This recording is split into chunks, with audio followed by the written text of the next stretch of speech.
Greetings, petrolheads. Welcome back to Automation, the car company tycoon game. Today I'm gonna be reviewing two cars, two of the entries that were sent in for the Fanbuild competition. And but before we get started, one quick question: who of you is actually running AdBlock, and who of you is using YouTube Red? I'm just asking out of curiosity. I'm not that guy to be like, oh, you blocked my ads. No. That's not what I'm. But seriously, man, when I first heard about YouTube Red, I was like, wait, YouTube without ads, is that something new? Really? But in any case, I gotta admit that I've been guilty for a long time to also, have my ad block active when I was watching YouTubers I like. But I have decided somewhat recently to actually deactivate my ad blocker when I'm watching the YouTubers or Twitch streamers, for that matter, that I enjoy, and that is basically what I know. I know that ads are annoying. I know that ads are distracting. And so on and so forth, but at the same time, like, it's what makes us our money. we gotta live off of something, right? And in any case, let's just get started with this McLyle Wendy S-Class by Slacks, and it is a mid-engine car, as you can see. So what do we have? We have an AHS steel monocoque with mid-transverse engine mounting. We got aluminium panels and pushrod suspension front and rear. Now that's kind of interesting. Okay, something has been removed apparently. So you are using a mod that's apparently kind of unusual, it seems. I don't have absolutely every single mod, but I have like 95% of them or something. That's my fault. So there is probably something missing on the rear here, I will assume. So I'm not gonna judge this car's looks and move on to what actually really matters. This is rear drive, obviously, and then we got a 2-liter turbocharged inline-six, 75.2 by 75.2, single overhead cam with 4 volts per cylinder and VVL, and what material? ALSI, aluminium silicone, and then a forged steel crank with I-beam steel convert and lightweight forged pistons. So we're not saving money on the engine development here. Not saving on bottom end part at least. Pretty high compression ratio. Very high VVL profile, excuse me. Cam profile, on the other hand, is relatively low with 26. We got VVT. And we get a turbocharger with ball bearing and a water to air medium intercooler. Looks like 0.9 bar boost. That's kind of medium boost. It's not that much. We got a pretty big turbine, and the turbo only reaches its full boost at 4,500 RPM. So that's something worth noting. It's not really the kind of car you want to cruise around in through town and such. Direct injection with throttle per cylinder and performance intake. We're running on 91 octane fuel, also using all of that. 12.9 fuel mixture is pretty damn rich, and an 8,800 RPM rev limit. One single wait, this is a V6? Excuse me, I think I said inline-six before, but it is in fact a V6. Yeah, my mistake. Straight through mufflers, big exhaust diameter, 288 horsepower, 280 newton meters of torque is certainly gonna be enough to get a small car like this moving, but how well will it do so? Um, 5-speed manual, kind of dated in 2015, don't you think? Geared LSD and sports compound road tires. We get a slight oversteer at the edge.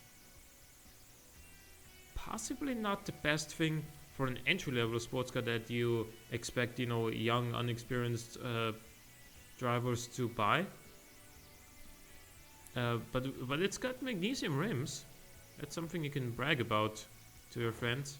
Vented discs with 2 pistons on the front and 1 piston on the rear. Really small diameter, and we do have brake fade.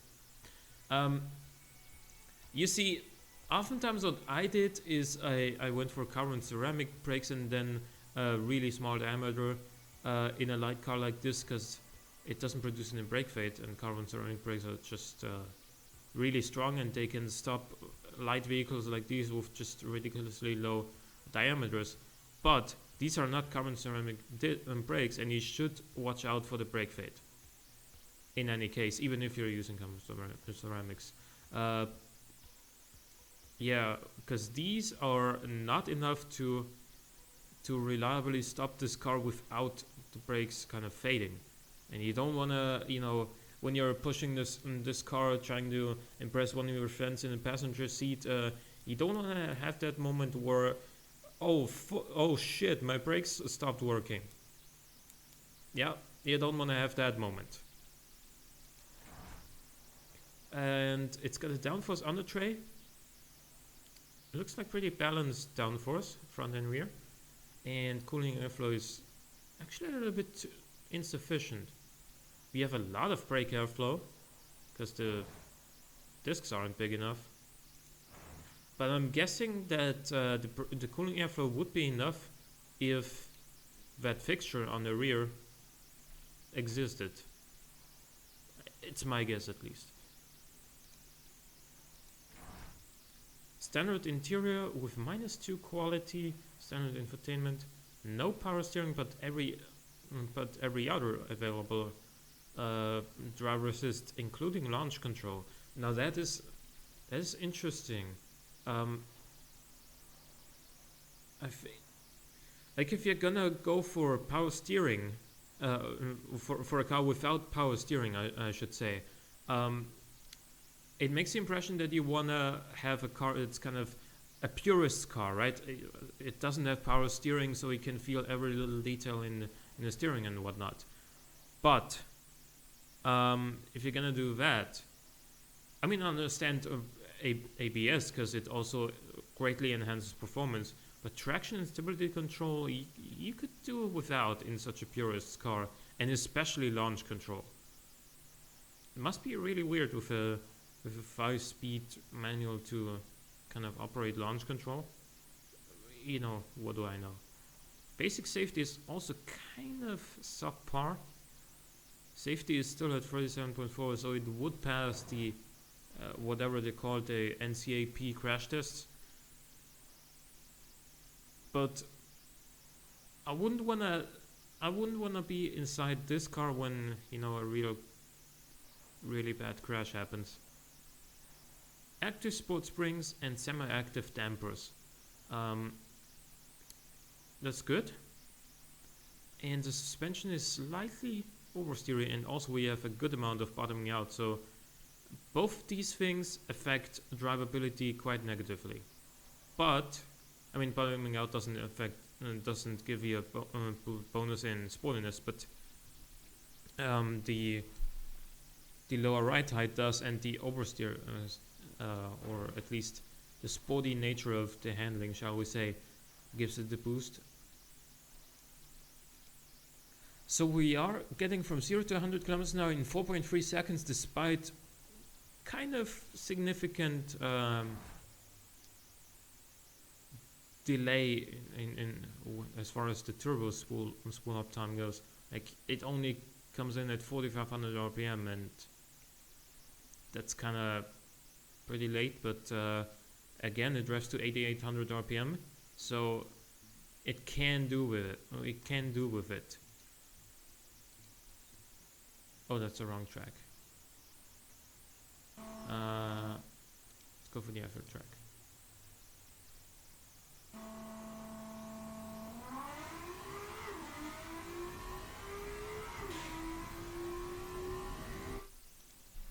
$120.86.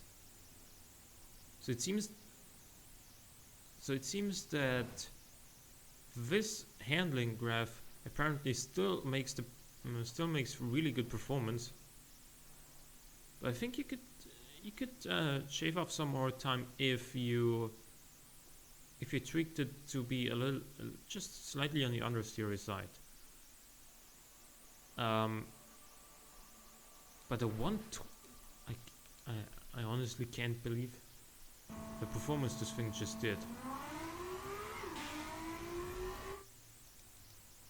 120.86.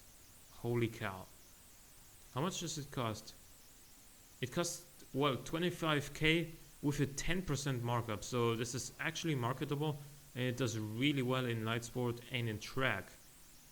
So as far as its performance goes, this is really, really strong.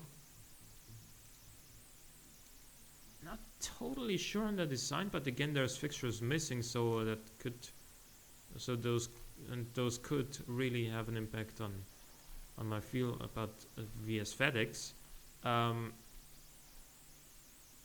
holy crap, it's fast around the track and well priced. So only thing really is the economy, because I hate to say it, but on a budget sports car, economy plays a little bit of a role.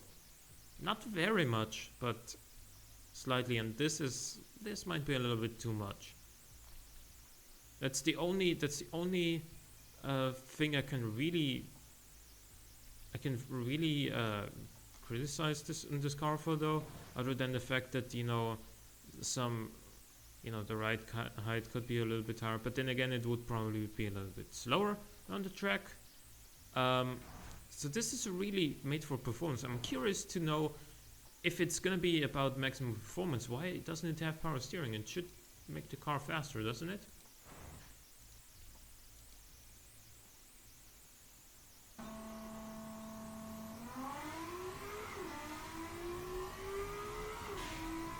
Oh no, it doesn't. It doesn't make the car faster, okay. So let's remove it again. Well, the brake fade is certainly an issue. I mean, again, I don't actually know if increasing the brake size would improve track performance. I'm assuming no, because it adds weight. But then again, you don't want to find yourself going around the track trying to push for a faster lap time, and then oh, I'm going straight on. I can't brake. That's one of the major concerns I have, is that for an entry-level sports car, it may be a little bit too wild. But it's fast. Really fast. So the next one is the Caps Bull Shark by Cody Caps. Again, one of my long-term consistent supporters, subscribers, viewers. One of the people that I am kind of in touch with. And yeah, this is the Bull Shark, and we can see that it is based on the modern muscle car body shell. It kind of looks like a, without morphing or fixtures, it looks like a blend between a Camaro and a Mustang. He certainly did a decent job at hiding that. Like, I don't really see a Mustang or a Camaro in this one. Let's see. It is an aluminum chassis, an aluminum monocoque, with longitudinal placement, double wishbone front suspension, pushrod rear suspension on a muscle car like this is certainly an interesting choice. Wait, Am I seeing carbs? No, that's electronic injection. That's what it says. And corrosion resistant steel on the panels. Okay, so the chassis is lightweight, but the panels, couldn't afford the aluminum. It's fine though. Looks, I'm kind of torn. From some angles like this, it looks like a really aggressive and kind of bold American muscle car, and I like that kind of look. But when I look at it straight on, it looks a little bit out of proportion. I like that you try to implement my techniques with these kind of stripes and whatnot. Keep trying, man, and the results will be even better than this. These vents on the sides are nice, and then I see what you tried there. Okay, I see what you tried to do there. Also, this little kind of cut off chrome ring is supposed to be an indicator around that one, but the texture of the red taillights overrides it, so there is that. Yeah, overall the rear end is kind of plain, but overall it still looks fine. So yeah, here I'm expecting this to be rear drive, and it is, and yeah, that is exactly what you want from a car that looks like this. What about the engine? It is a V8. It's a 6.5 liter V8. Now, that is by far the biggest engine we've seen so far. Yeah, it's like, I mean, just recall for a second that my car, like the kind of reference car, let's say the Mamba 1.5, because that costs closest to 25k, it costs 24k. That has a 1.5 liter 4-cylinder engine. This thing has a 6.5 liter V8. Kind of like bringing a big old sledgehammer to a war of, you know, throwing knives or something like that. It's not really in the same category, but maybe the overall car can still make it work, can still make it justifiable.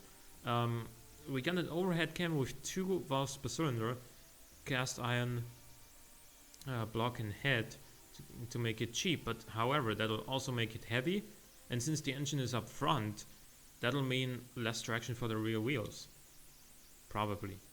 So we got pretty good bottom end parts here as well, forged steel crank, I-beam steel conrods, and forged pistons, allowing for some decent rev range and good torque, which this thing makes. 65 cam profile, no VVT is also kind of interesting in a modern engine. I mean, already the single overhead cam with 2 valves per cylinder is kind of dated. You don't really see that anymore these days, because you know, if you're gonna go with 2 valves per cylinder, usually manufacturers are either using, like American companies are using a push rod, modern push rods, or you could go with a dual overhead cam and 2 valves per cylinder. That would also still be kind of viable. I'm not really sure though. We got a single point electronic fuel injection. That is, you know, dated en masse. Like that is just a very, very old-fashioned. We got a single configuration and performance intake running on premium fuel, using all of it as well. The 7,000 RPM rev limit is actually kind of surprisingly high, but also we got valve float, so that is it's kind of a limiting factor. tubular headers with dual exhaust. So dual exhaust with dual headers. One straight fill muffler, no second muffler, and a high flow freeway cat. And these exhausts are surely big enough. So yeah, overall, not totally sure about this engine in 2015. In like 1992, it would have been alright. It would have been totally viable. But in 2015, yeah, let's see how it compares. So we do have a 6-speed manual, very high top speed, as expected, admittedly. Electric LSD to kind of get the power down somewhat. We're still making a good amount of wheel spin. Hard long life road tires. Gotta stay within the budget. Can't afford sports tires. 335mm rear tires and 275s up front. Now that is not really something that sounds like entry level, is it? Steer rims though, like it keeps being kind of contradicting. Like these stats are good, of course, but at the same time, when you actually think about what this car is made of, sometimes you think, yeah, that makes sense, and then the next second you're thinking, why that doesn't make any sense.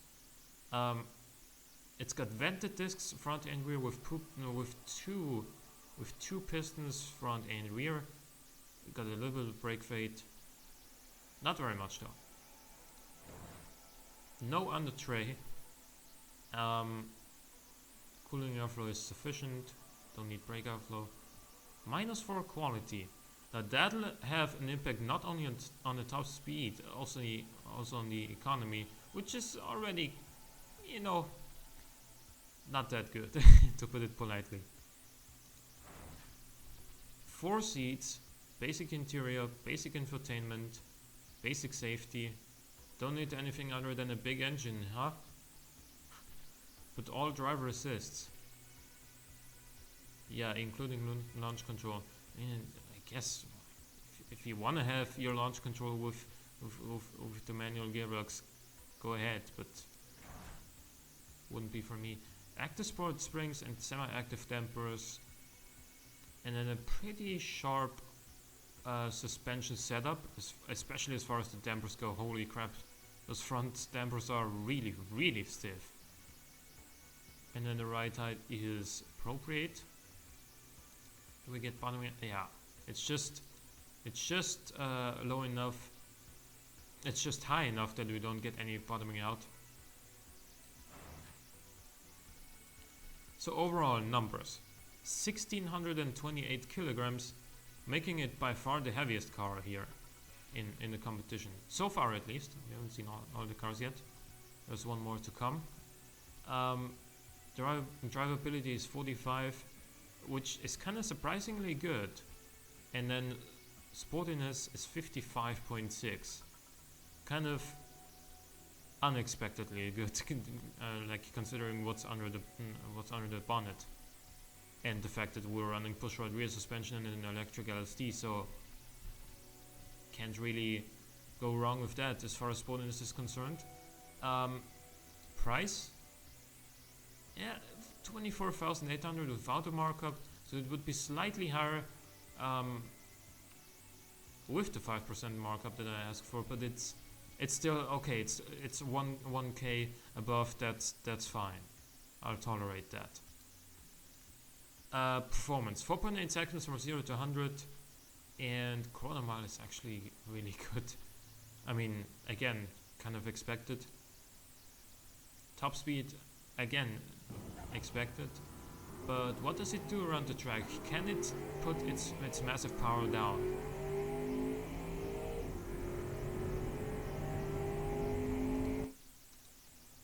Looks like it can. 121.01. is its track time. Now that is significantly better than every version of the Mamba, admittedly.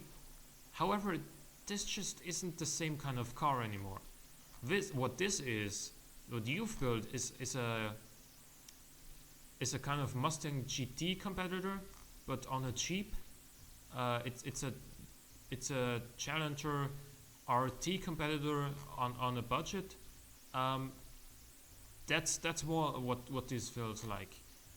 And as much as I hate to say it, but the economy, even though economy on a muscle car has never really been a priority, but 23 liters per 100 kilometers is too much for any car in this kind of category, because when you have a limited budget, that means like when you have a limited budget to spend on a car, that usually also means that you have a limited budget or a limited expected budget to run it with. And with these running costs, your average 22-year-old car guy who has an average job will probably struggle affording this one. So that plays into this whole thing. I think this is just aimed at a different market, isn't it? This is more something that you pull up with when you meet guys with like Camaros and Challengers. This is not really something that you would compare it with, I don't know, something like a Lotus Elise. It's too big, it's too blunt of a weapon to. This really is the sledgehammer in a gunfight. This is just. Well, I don't know what else to say. It is an interesting. It is interesting how much you can have, how much power you can have for $24,800. And also mind that this has electric LSD, which is expensive. It has push-rod rear suspension, which is expensive. But as an overall package, like, what kind of car is this? This is the sort of car that looks great on paper, which is why it's also good in these categories. But if you try to imagine living with this thing on a daily basis, it would be scary to drive. It would be just insanely thirsty. You like. I don't know how to describe it, but it would be just way too powerful in most situations. It would be just, it would be all over the place. And also with these hard long life road tires, it's not really suited for taking it out to a track or anything either. So what is the real purpose of this car then? I have no idea. I mean, it does have 4 seats and a good engine, but a strong engine at least. Basic interior, basic infotainment, basic safety. Like, you can really see where they saved money on this one. You get a lot of power for the budget, and there's probably gonna be a lot of people who like that. Me as a person, if I imagined this in an everyday situation compared to some other interests we've had or the Mamba, I honestly like this would be kind of the king of the drag strip in between your friends, but that's all it would really be, probably. Alright, so that was my opinion on the 2 cars we had today, the McLaren Wendy S-Class and also the Cabs Bullshark. Leave me feedback on what you think about these cars, and if you enjoyed this episode, leave a like or a comment. Thank you for watching. I will see you next time.